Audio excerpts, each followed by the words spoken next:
لوگ بیویوں کا حق پہلا پہلا کھا جاتے ہیں، باقی حق کیا دیں گے؟ بہت کم ہے جو حق کے مہر دیتے ہیں۔ تو پوچھتے پھر رہے ہوتے مولانا حق مہر دینا ہوتا ہے یا خالی لکھانے کی حد تک ہوتے ہیں؟ میں ایک گھر میں حق مہر پر بات کر رہا تھا، ایک بیٹھک میں ہم بیٹھے تھے، تو اس بیٹے نے جب بات سنی اور باپ نے بات سنی، آنکھوں میں ایک دوسرے کو دیکھا تو میں سمجھ گیا بھائی کوئی مسئلہ خراب ہے۔ تو اس کے والد نے مجھے کہا، وہ والد ماشاءاللہ دادا نانا ہے، مجھے کہنے لگا مفتی صاحب واقعی سچی مچی حق مہر دینا ہوتا ہے یا کاغذی کروائی ہے؟ میں نے کہا سچی مچی دینا ہوتا ہے بھائی۔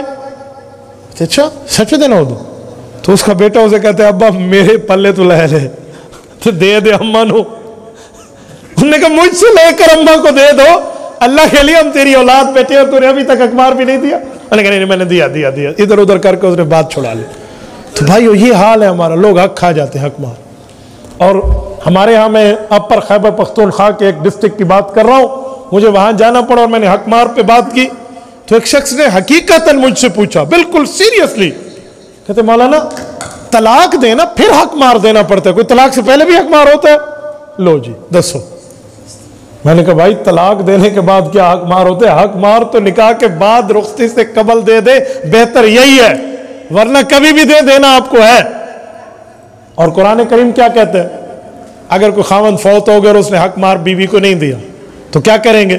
سنو، وراثت میں ماں باپ کا حق بھی ہے، بہن بھائی کا بھی ہے، اولاد کا بھی ہے، سب کا ہے، لیکن اللہ کا قرآن کیا کہتا ہے؟ من بعد وصیۃ یوصی بہا او دین، دین ان میں حق مہر قرضے میں شامل ہے۔ کہ پہلے بیوی کا حق مہر نکال کے اسے دیں گے، بعد میں وراثت تقسیم ہو گئی، گویا بیوی کے دو حصے بنے، ایک حق کے مہر والا اور ایک اس کی اولاد ہے، تو 8واں حصہ اولاد نہیں ہے تو 4تھا حصہ۔ تو یہ ہم حقوق کھا کر بیٹھے ہوئے ہیں، کچھ نہیں پتا، لوگ سمجھتے پتہ نہیں کیا ہے اور کیا نہیں ہے۔ بھائیو حقوق کے معاشرہ میں تو ایک یہ چیز بھی داخل ہے کہ ہم نے یہاں، اچھا یہاں شاید آپ کے ذہن میں سوال اٹھے کہ مولانا اگر حق مہر بیوی معاف کر دے تو، کچھ ایسے بھی ہوتے ہیں جو معافی کے چکر میں بیٹھے ہوتے ہیں، کوئی نہ کوئی ہمیں معافی کی ترتیب مل جائے۔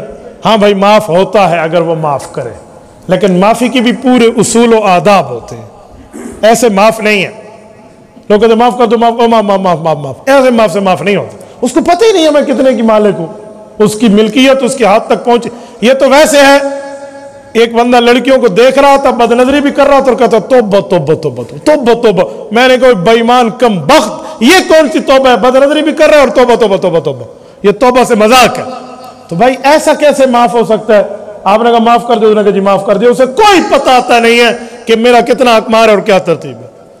معافی کی اصول اور آداب میں یہ ادب ہے کہ آپ وہ جتنا ہے حق مہر، وہ 10 لاکھ ہے یا 1 لاکھ ہے یا 50,000 ہے یا جتنا بھی ہے، وہ جتنا سونا ہے یا چاندی ہے، وہ اٹھائیں اور بیگم کے جا کر ہاتھ پہ رکھ دیں، اس کی ہتھیلی پہ رکھیں اور اسے باور کرائیں کہ یہ اللہ رسول کی طرف سے تیرا حق ہے، اللہ رسول نے تمہیں دیا بھائی۔ قد علمنا ما فرضنا علیہم فی ازواجہم، سورۃ نمبر 33 سورۃ احزاب پارہ نمبر 22 میں رب نے فرمایا یہ حق ہماری طرف سے ہے، آپ نے دے دینا ہے۔ جب اسے دے دیا، اسے بتاؤ اب تو اس کی مالک ہے، اسے جلا دے، اسے پھینک دے، کسی چور کو دے دے، اٹھا کے کھا جا، مجھے واپس کر دے، نہ کر، جو کر تو ہی اس کی مالک ہے، ہم تم سے پوچھ نہیں سکتے۔ اس کے بعد وہ لوٹا دے تو معاف ہوتا ہے، اس کے بعد لوٹا دے، پھر اس نے اپنی خوشی سے دے دی۔